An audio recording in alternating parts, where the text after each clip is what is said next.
والنجم إذا هوى ما ضل صاحبكم وما غوى وما ينطق عن الهوى إن هو إلا وحي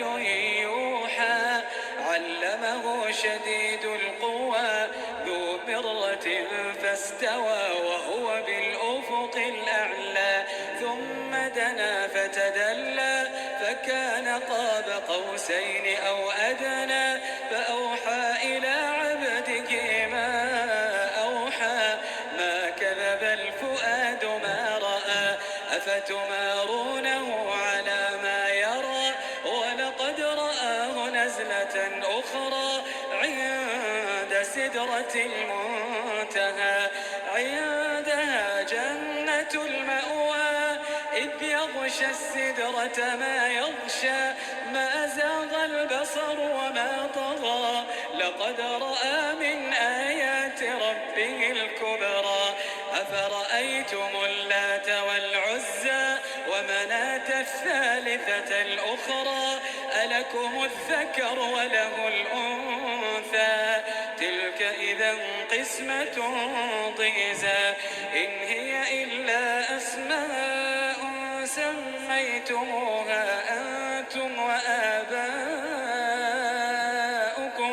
ما أنزل الله بها من سلطان إن يتبعون إلا الظن وما تهوى الأنفس ولقد جاءهم من ربهم الهدى أم للإنسان ما تمنى فلله الآخرة والأولى وكم من ملك في السماوات لا تغني شفاعتهم شيئا إلا من بعد أن يأذن الله لمن يشاء ويرضى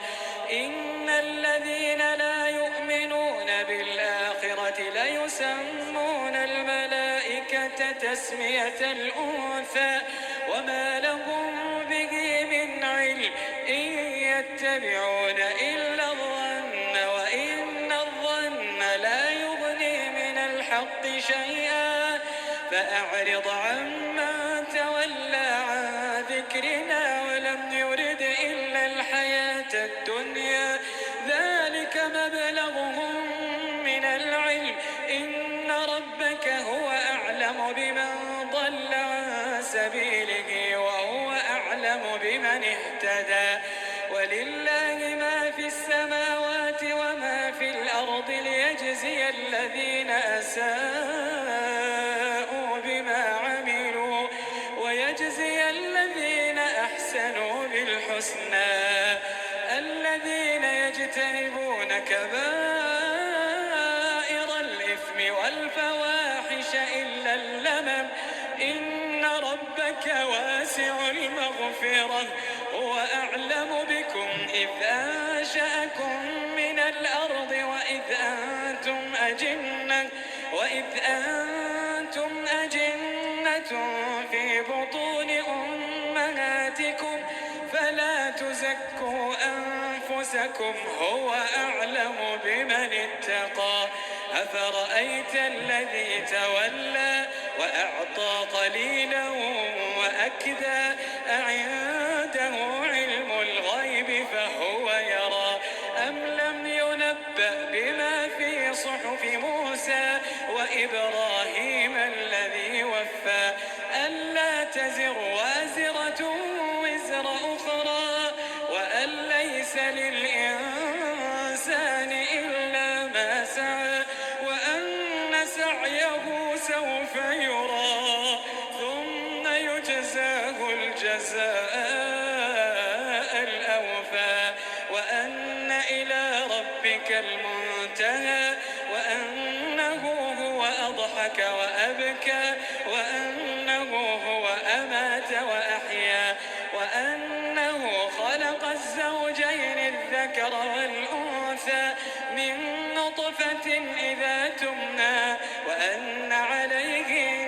النشأة الأخرى وأنه هو أغنى وأقنى وأنه هو شعرا وأنه أهلك عادا الأولى وثمود فما أبقى وقوم نوح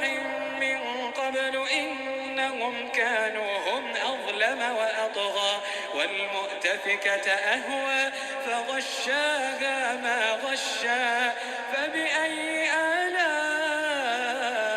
ربك تتمارى هذا نذير من النذر الأولى هذا نذير